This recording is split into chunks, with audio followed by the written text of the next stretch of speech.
पहले खुद से ट्राई करेंगे, और मैं बिना बोले कर रहा हूँ यहाँ पर। जिस बच्चे को नहीं आ रहा हो समझ में, वो हिंट देखने के लिए इधर देख सकता है, ठीक है। बाकी ईमानदारी से पहले खुद ट्राई करना।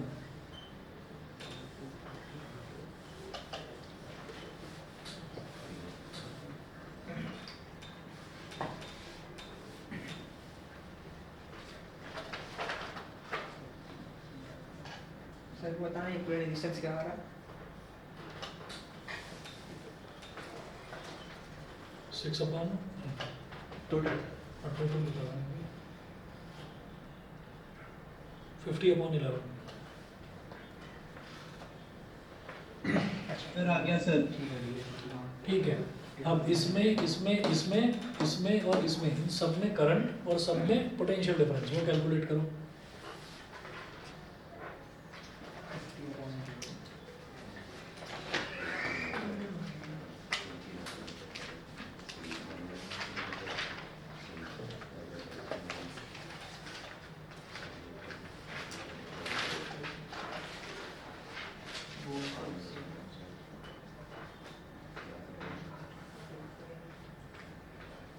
सर पैरेलल में वोल्टेज सेम होती है ना सब में?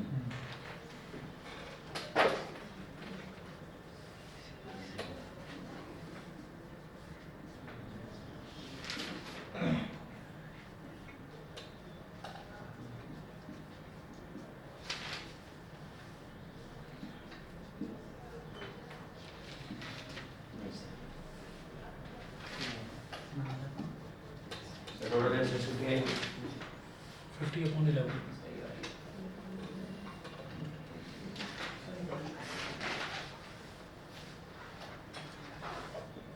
सर निकल गई।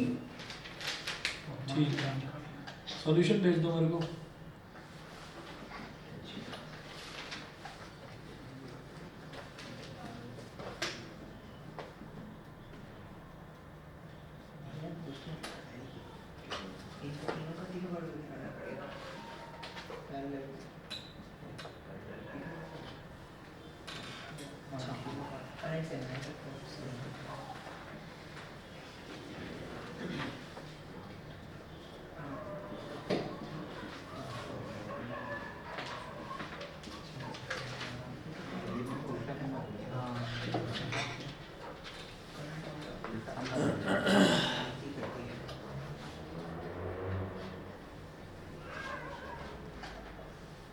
अपना भी करते हैं।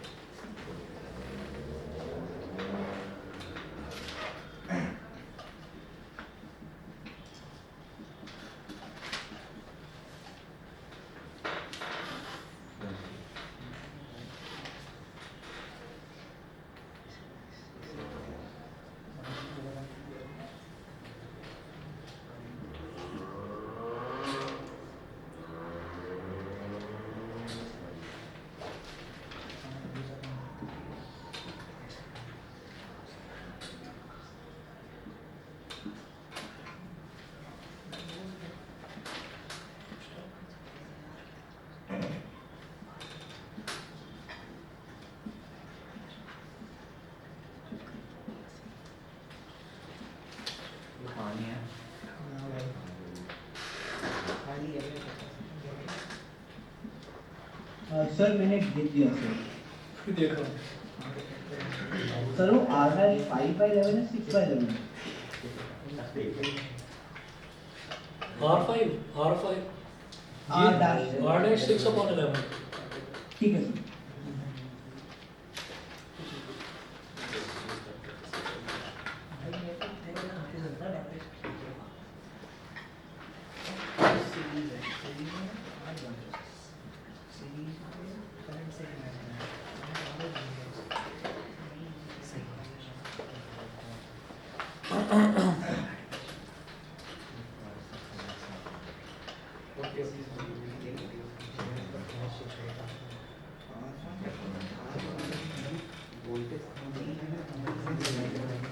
सभी बच्चे सबसे पहले तो ये देख लीजिए, रेसिस्टेंस आपने कैलकुलेट कर लिया होगा, रेसिस्टेंस सबका यही आ रहा है, ठीक है।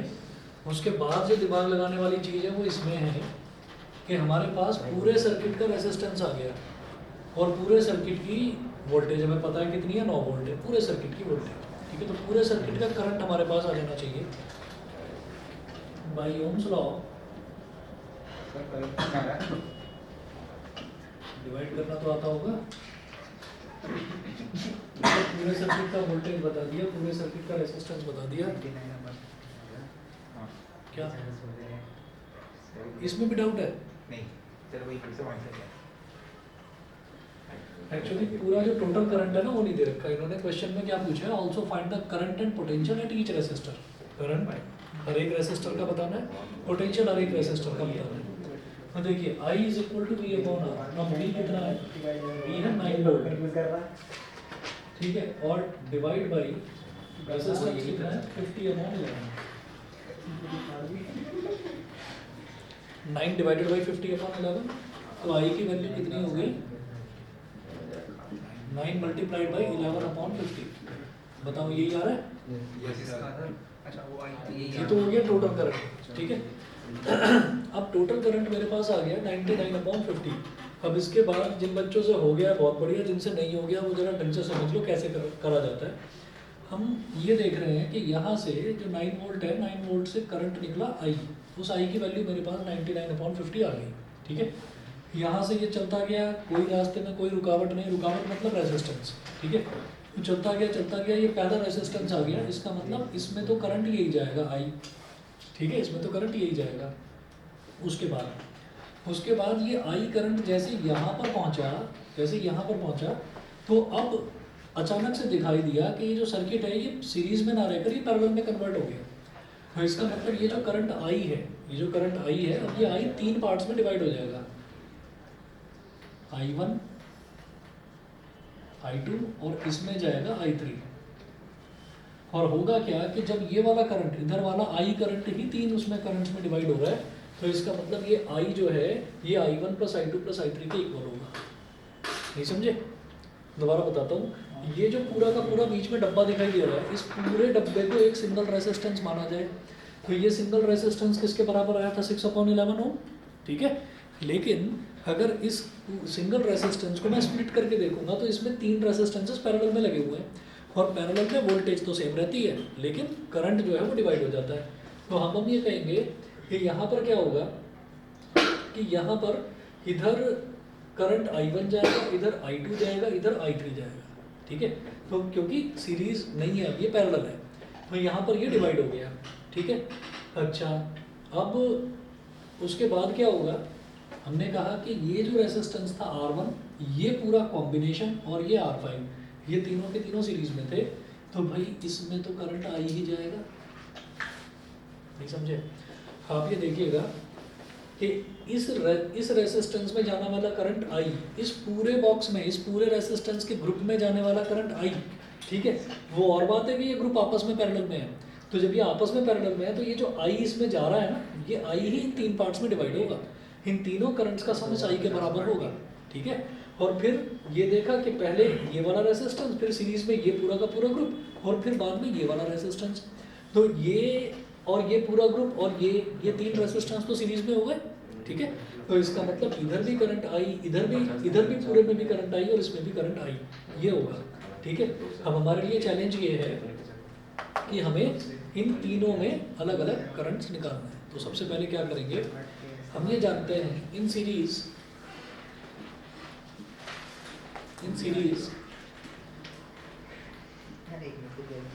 Current remain same, in series current remain same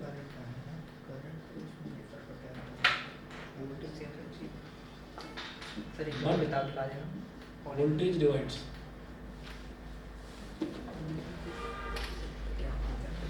in series current remain same but voltage divide. Series में करंट तो सेम रहता है लेकिन वोल्टेज डिवाइड हो जाता है।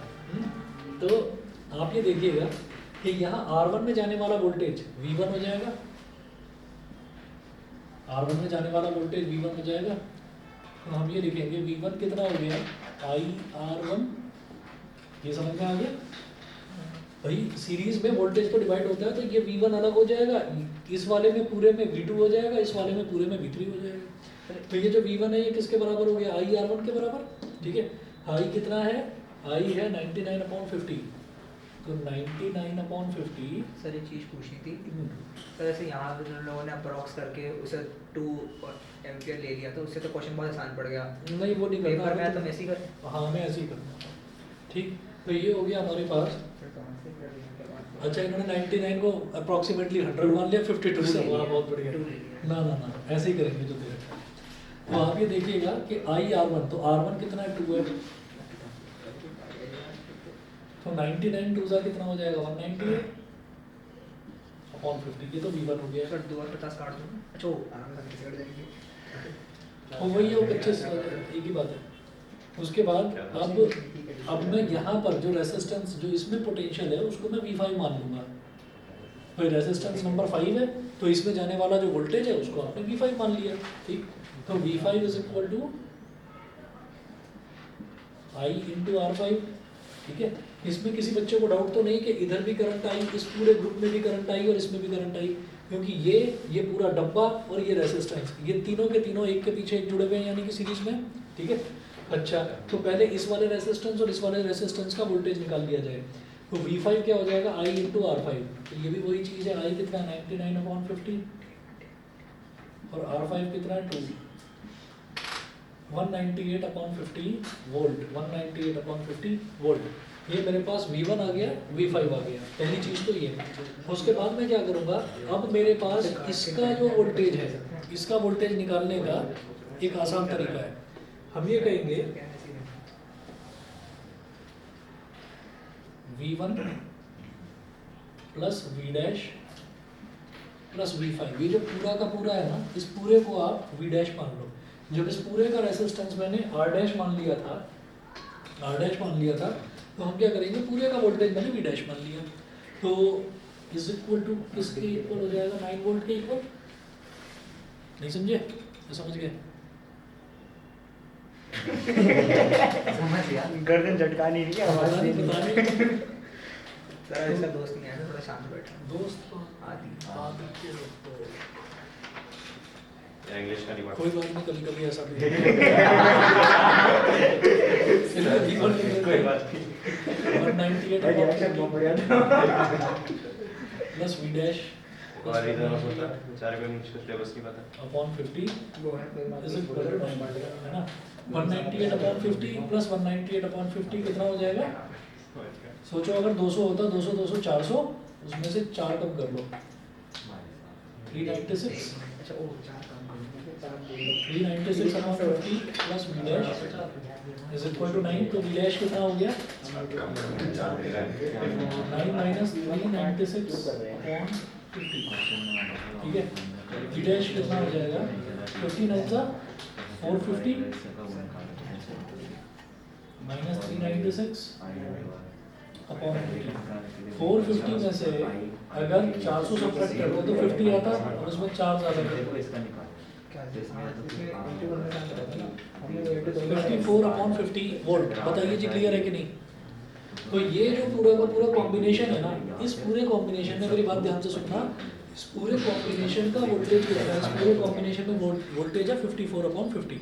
यहाँ तक समझ गए? और ये पूरा जो कॉम्बिनेशन है ये आपस में पैरेलल में है, तो इसमें भी 54/50 वोल्ट जाएगा, इसमें भी 54/50 और इसमें भी 54/50। समझ गए? क्योंकि ये आपस में पैरेलल है। और इस पूरे ग्रुप का वोल्टेज मैंने ऐसे निकाल दिया कि भाई ये वाला वोल्टेज प्लस इस ग्रुप का वोल्टेज प्लस ये वाला वोल्टेज, ये तीनों के तीनों क्योंकि सीरीज में है, सीरीज में वोल्टेज डिवाइड होती है। वोल्टेज जब डिवाइड होगी यानी कि वोल्टेज बटेगी, तो जब वो बटेगी तो बटकर किसके इक्वल होगी? टोटल वोल्टेज के इक्वल ही तो होगी। समझ गए मेरी बात? ठीक है, मैं आगे चल रहा हूँ। हम काट क्यों नहीं रहे? जानबूझ कर क्यों अब तक काम आएगा? नहीं, वो तो मैंने मान लिया। मैं ये कह रहा हूँ कि जब यहाँ पर 50 है, इधर भी 50 है, इधर भी 50 है, तो मुझे एलसीएम लेने के उससे पंगे से मैं बच जाऊँ, बस इसलिए नहीं कर। ठीक है, ऑनलाइन वाले बच्चे बता दें भाई यहाँ तक क्लियर है? यस सर मेरा आंसर तो देखना था, सारा गलत होगा। कोई बात नहीं, मैं देख लूँगा। बाकी बच्चे बताएं, अग्रिम, दिव्यांका, सोमेन, क्लियर है? ठीक है, आगे चलते हैं।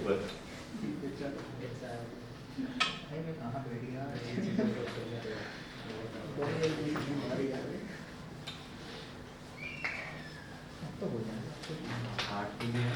इतना तो ठीक आ गया, पैरेलल वाले भी लेती हो गई। सर मुझे लगता था आपने कि पैरेलल में भी 9 वोल्ट ही जाएगा। अब आप ये बता दीजिए, ये चीज़ समझ में आ गई ना? इसमें पता है यही छोटी छोटी मिस्टेक्स हो जाती हैं। अब हमारे पास क्या हो गया, हमारे पास इस पूरे ग्रुप का वोल्टेज आ गया, इस पूरे ग्रुप का वोल्टेज आता ही मैं समझ गया इस ग्रुप के अंदर जो रेसिस्टेंसेस हैं वो सारे पैरेलल में हैं, तो तीनों में वोल्टेज फिर सेम हो जाएगा। तो मैं ये कहूँगा कि therefore voltage across R2, R3 and R4, R2, R3 ये क्यों कर रहे हैं? R4, क्योंकि मुझे हर एक के अक्रॉस वोल्टेज निकालना है ना? इसके अक्रॉस निकाल लिया, इसके अक्रॉस निकाल लिया, इस पूरे ग्रुप के अक्रॉस निकाल लिया। अब मैं चाहूँगा कि R2 के अक्रॉस, R3 के अक्रॉस और R4 के अक्रॉस, इनमें तीनों में कितना कितना वोल्टेज है, इन तीनों में कितना कितना करंट है, वो भी निकाल लें। तो अब जरा देखो, voltage across R2, R3 and R4 will be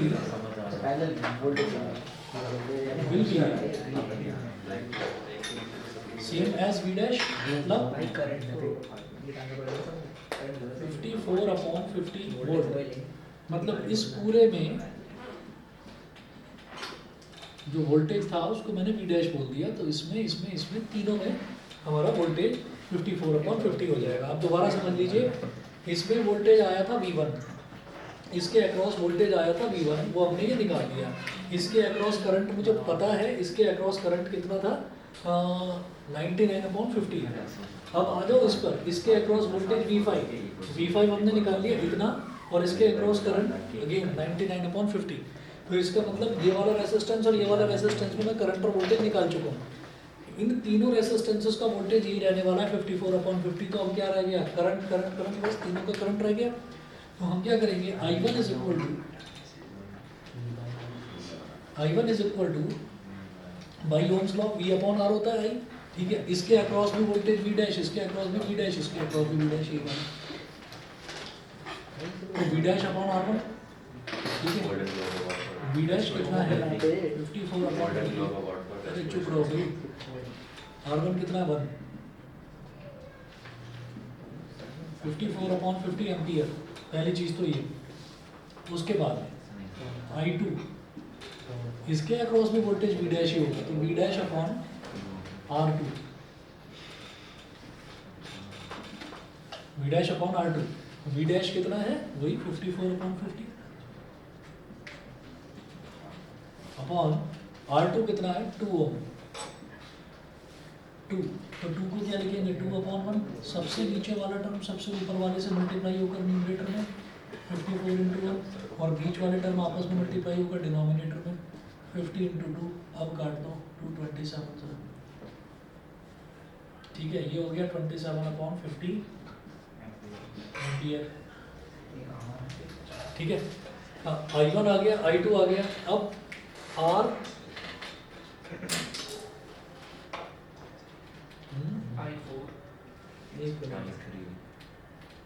बहुत पुराने मॉडल है। सर वो I2 और I3 वही मेरे को इसको I2 लेना चाहिए था, हाँ I2, इसको I3 और इसको I4। तो I2, I3, तो I30 हम इसके साथ कुछ नहीं कितना है हमारे में तो कुछ बताने चल जाते हैं और आसान है।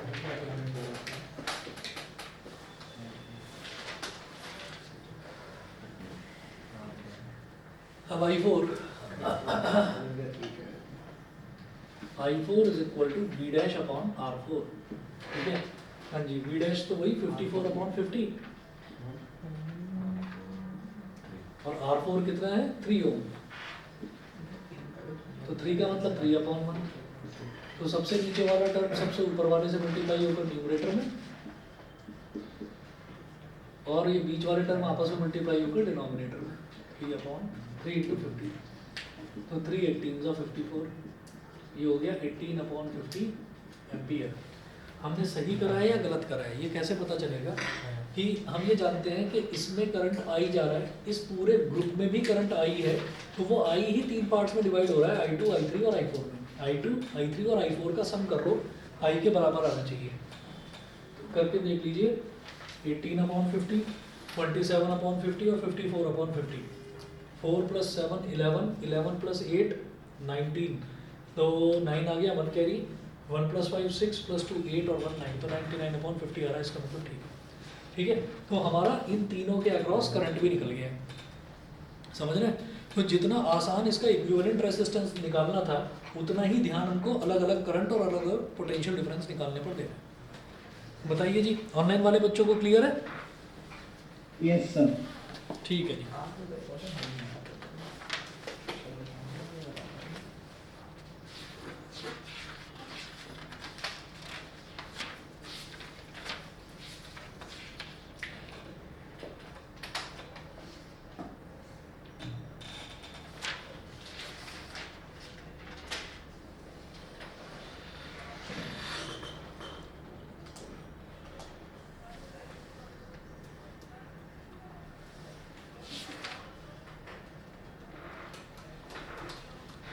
एक क्वेश्चन 2014 में आया था, हाउ मैनी, क्वेश्चन नोट करें, how many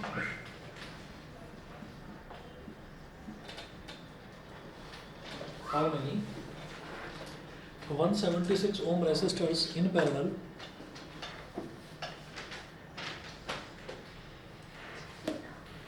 how many 176 ohm resistors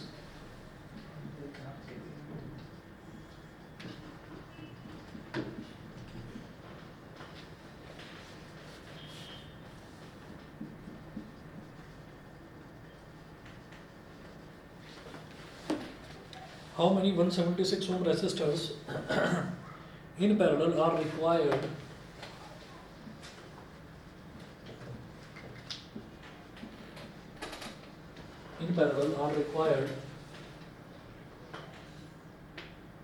to carry 5 ampere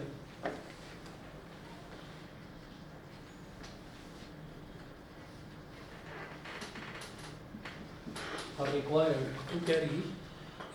to carry 5 ampere on a 220 volt line, on a 220 volt line, question mark.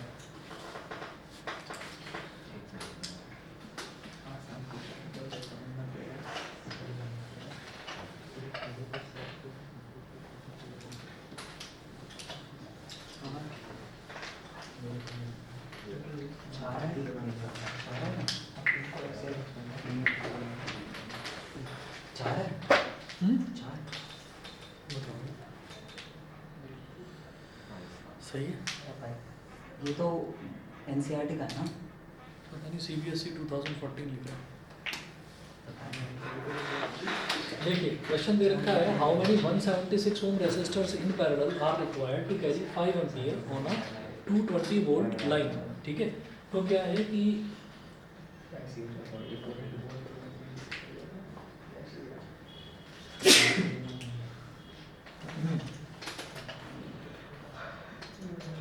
176 ओम, एक और 176 ओम, और ऐसे डॉट डॉट डॉट डॉट करके लगा दो।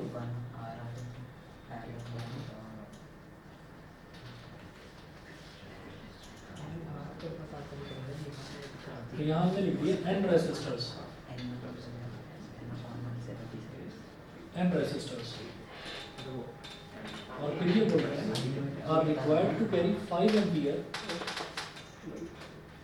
176 को इक्वल रेजिस्टेंस से डिवाइड कर देंगे, इससे इक्वल रेजिस्टेंस से डिवाइड कर देंगे 176 को। कैसे? समझ गया। 220 वोल्ट, और यहाँ से करंट जो है वो निकल रहा है 5 एम्पीयर का, करंट 5 एम्पीयर का निकल रहा है। तो बेहद आसान है भाई, पूरे सर्किट का करंट है मेरे पास, पूरे सर्किट की वोल्टेज है, तो पूरे सर्किट का रेसिस्टेंस आ जाएगा। ठीक है,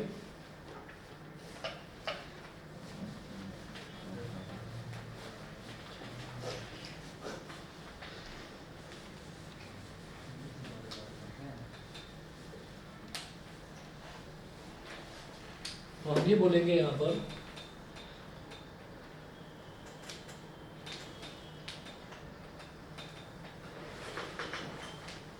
कि by Ohm's law R is equal to V upon I. R क्या है? पूरे के पूरे सर्किट का resistance. R is equal to V upon I. तो R is equal to V कितना है 220 अपॉन I कितना है 5। 5 × 5 5 4 20 22 minus 20 is 2 2020। तो R आ गया 44 ओम। सर सिर्फ उस थ्योरी लिखने के क्वेश्चंस भी करवा दें। कौन से वाले? थ्योरी तो लिखने के क्वेश्चंस भी करवा दें। थ्योरी वाले कौन से? किस टाइप के बताओ? जैसे एग्जाम मैथ वाला बता। कौन से बता दो? स्टेट करने को आ गया था। Ohm's law. हां तो स्टेट अच्छा। करना और से क्या कहते हैं वेरीफाई भी करने को आ गया था। अच्छा वो तो करा दो। और कोई क्वेश्चन हो तो बताना। कोई भी क्वेश्चन हो सर बुक आपके पास है। अच्छा चलो मैं बुक दे देता हूँ आपको, उसमें देख लो कोई बता दो।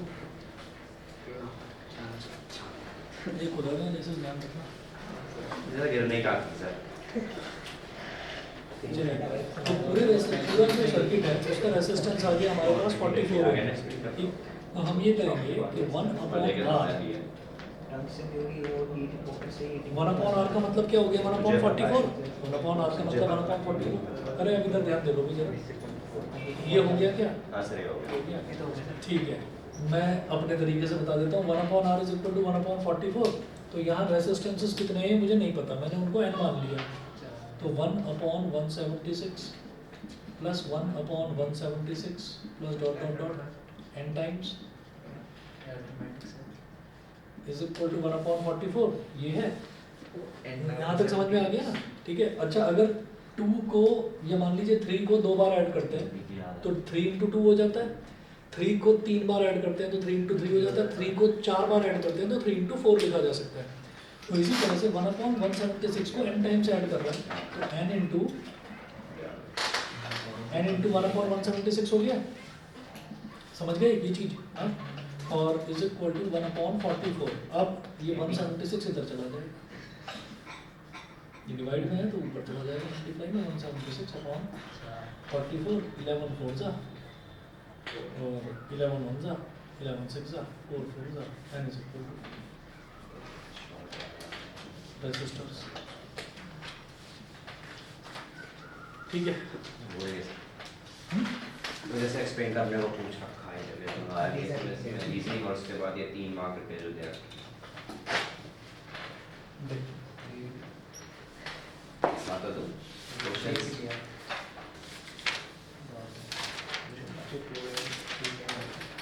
जैसे देखिएगा एक ना मैं एक थ्योरेटिकल क्वेश्चन है वो डिस्कस कर रहा हूँ। यहाँ पर क्वेश्चन है why is tungsten used almost exclusively for filament of electric lamps. Almost exclusively for filament of electric lamps. बताओ इसका रीजन क्या है? क्योंकि उसकी पिघलता नहीं है हीट होने पे, हाँ तो हीट हो भी जाता है क्योंकि रेजिस्टेंस बहुत, क्योंकि उसकी रेसिस्टिविटी ज़्यादा है। ज़्यादा है। उसकी रेसिस्टिविटी ज़्यादा है। रेसिस्टिविटी क्या होती है? किसी भी मेटल की इंटरनल प्रॉपर्टी होती है। तो जिसकी रेसिस्टिविटी ज़्यादा होगी वो इलेक्ट्रिक करंट को उतना ही उसके पाथ में मतलब जो रुकावट है ऑब्स्ट्रक्शन है वो उतना प्रोड्यूस करेगा। आंसर आप इसका देख लीजिए। आंसर इन्होंने दे रखा है कि why is tungsten used almost exclusively for filament of electric lamps. तो ये इन्होंने दे रखा है the reason is this tungsten has high electrical resistivity as well as it has a high melting point that's why it does not melt even at very high temperatures also. इतना है sufficient. ठीक है। तो इसके लिए बस एक काम करना होगा, जैसे जो भी इस तरीके के रीजनिंग वाले क्वेश्चंस जो हैं, जैसे मान लीजिए थ्योरी अगर डायरेक्टली आपसे पूछी जाती है कि ओम्स लॉ एक्सप्लेन करो तो कर दोगे। ठीक, उसके अलावा जो ये रीजनिंग वाले क्वेश्चंस हैं इनके लिए एक एक बार पढ़ो जरा इनके सॉल्यूशंस को। ठीक है। सिर्फ इतना नहीं हो सकता कि हमने नोट्स लर्न कर लिए और उससे हम सही आंसर लिख पाएँ। तो आपको सिर्फ यहाँ पर पढ़ना पड़ेगा, पढ़ते ही एकदम स्ट्राइक हो जाएगा अच्छा हाँ इसमें तो ये वाला रीज़न था बस। तो उसको आपको रटने की ज़रूरत नहीं पड़ेगी। जैसे ये है ये याद रहेगा, ये आप खुद ही अभी बता दिया था कि रेसिस्टेंस ज़्यादा है तो एकदम से दिमाग में आया कि रेसिस्टेंस ज़्यादा है। फिर हमने इसका सॉल्यूशन पढ़ा तो दिमाग में आता है कि नहीं रेसिस्टिविटी उसकी प्रॉपर्टी होती है, रेसिस्टिविटी ज़्यादा है। रेसिस्टेंस ज़्यादा लिखोगे तो भी गलत नहीं है, क्योंकि रेसिस्टिविटी जिसकी ज़्यादा होगी रेसिस्टेंस उसका ज़्यादा होगा ही होगा। ठीक है ना, रेसिस्टिविटी लिखें। उसके साथ इसका सॉल्यूशन देखने से हमें एक और पॉइंट पता चल गया कि उसका मेल्टिंग पॉइंट हाई होता है। तो जो जो चीज़ एक्स्ट्रा पता चलती जाए उनको मार्क करते जाओ, उनको मार्क करते जाओ। अगला देखिए, अगला क्वेश्चन है why are the conductors, resistivity अलग अलग चीज है अलग अलग चीज़ है, और इसका नॉन लिख सकते हो दोनों लिख सकते हो, दोनों लिख सकते हो। रेसिस्टिविटी जो है ना, रेसिस्टिविटी कभी चेंज नहीं होती, वो फिक्स है। लेकिन रेसिस्टेंस, अगर आप लेंथ बढ़ाओगे रेसिस्टेंस चेंज हो जाएगा, एरिया ऑफ क्रॉस सेक्शन घटाओगे तो रेसिस्टेंस बढ़ जाएगा, ऐसा होता है। तो रेसिस्टेंस तो वेरिएबल होता है, चेंज होता रहता है। क्या है? पता नहीं कौन से बम बना रहे हैं, ना सुनाई दे रहा कुछ। कौन सी कहानी सुना रहे हो उसको? छोटी छोटी चीजों को मार्क करना चाहिए। अच्छा अच्छा, पता नहीं कौन सी तार पीसेंगे। मतलब भविष्य बनाने की वो उसको मिस्त्री बनना भविष्य में। सहायता दे रहे हैं। मिस्त्री मैंने कहा बनना था छोटी छोटी चीजों को मार्क करना चाहिए। सही। सनी की तरफ फोटो भेजते हैं। भैया को आदत थी बनाने की और मुझे आदत थी बिगाड़ने की। देखा था वो ऐड? नहीं, कौन सा? वो पता नहीं कौन सा एसीसी सीमेंट का है, किसी सीमेंट का ऐड आता था।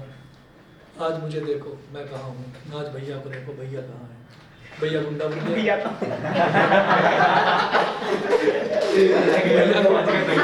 भैया का ध्यान करवा दिया तुमने। भैया घर से भी बाहर निकले हैं। जन्नत में जी रहे भाई। चलिए जी, अगला क्वेश्चन देखो। Why are the conductors of electric heating devices such as bread toasters and electric irons made of alloys rather than pure metals? ठीक है, ये भी हमने पढ़ा हुआ है, लेकिन इसका सही आंसर फिर वही चीज़ हो जाएगी कि why are conductors of electric heating devices such as bread toasters and electric irons made of alloys rather than pure metals? तो हाई रेसिस्टिविटी ऑफर करते हैं। हाई रेसिस्टिविटी के साथ साथ एक चीज़ और दिमाग में बिठा लो कि मेल्टिंग पॉइंट ज़्यादा होता है। तो यहाँ पर देखिए वही है, conductors of electric heating devices are made of alloys because alloys offer greater resistivity as compare to their constituent pure metals. और भाई एक और पॉइंट इन्होंने दिया है, वो क्या है कि alloys do not oxidise even at high temperature. ठीक है ना? ना टोस्टर है ना, तो अब टोस्टर में मान लो हमने कि कॉपर का वायर यूज कर लिया है ना, हम ब्रेड टोस्ट कर रहे हैं, पता चला कॉपर भी पिघल कर ब्रेड पर वहाँ पता ये चीज़ बड़ी इंपॉर्टेंट है, तो इस पॉइंट को भी याद रखा जाए। कॉपर बटर लग गया उसको। चलिए अगला देखिएगा, अगला देखिएगा, चमका देगा पूरा। यही आएगा पेपर में। अगला लिखिएगा, हमारा पढ़ाई में मन ही नहीं है। आज भी 10 बजे घर पहुंचोगे। बाकी बच्चों को तो पता है, तुम दोनों रील बना रहे थे फिर।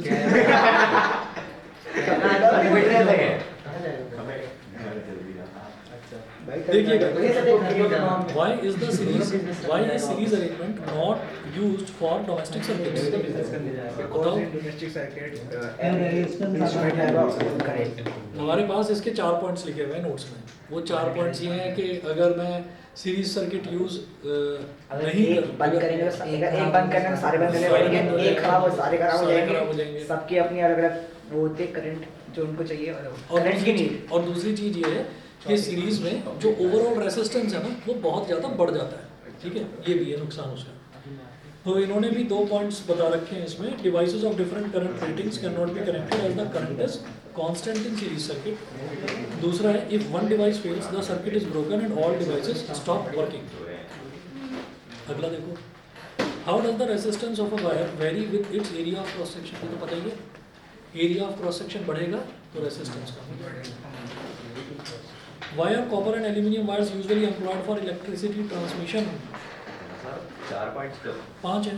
Why are copper and aluminium wires usually employed for electricity transmission? Resistance resistivity बहुत कम होता है और बहुत जबरदस्त कंडक्टर्स होते हैं, बहुत बढ़िया कंडक्टर। ठीक है, हाँ जी बोलिए। तो मेरे पेपर में एक क्वेश्चन आता है कि एसी करंट को डीसी करंट से रेफर करते हैं। एसी करंट को डीसी करंट से प्रेफर क्यों करते हैं? अच्छा, एसी को इस वजह से प्रेफर करा जाता है क्योंकि एसी में एक बार ऐसा होता है, मतलब 50 टाइम्स उसकी 50 हर्ट्ज फ्रीक्वेंसी होती है, इसका मतलब 50 बार वो ऑफ जरूर होता है करंट। तो 50 बार जब वो ऑफ होता है तो उसमें करंट लगने के चांसेस कम होते हैं। घरों में ऑल्टरनेटिंग करंट इस वजह से यूज़ करा जाता है क्योंकि वो एक बार ज़ीरो जरूर होता है 50 बार, 1 सेकंड के अंदर 50 टाइम्स उस करंट की वैल्यू ज़ीरो हो जाती है। और जैसे ही ज़ीरो होती है तो वही वो इंस्टेंट होती है जब इंसान का अगर हाथ चिपक गया है ना करंट के किसी वायर में, तो वो झटके से हट जाता है। तो इसलिए ऑल्टरनेटिंग करंट में झटका लगता है, डायरेक्ट करंट में इंसान चिपक ही जाता है। ठीक है, इसका सही आंसर आपको जो है ना वन लाइनर एक स्टेटमेंट के तौर पर नेट पर आप देखेंगे कहीं ना कहीं मिल जाएगा, लेकिन सही ऑप्शन ये है जो मैंने बताया। ठीक है जी,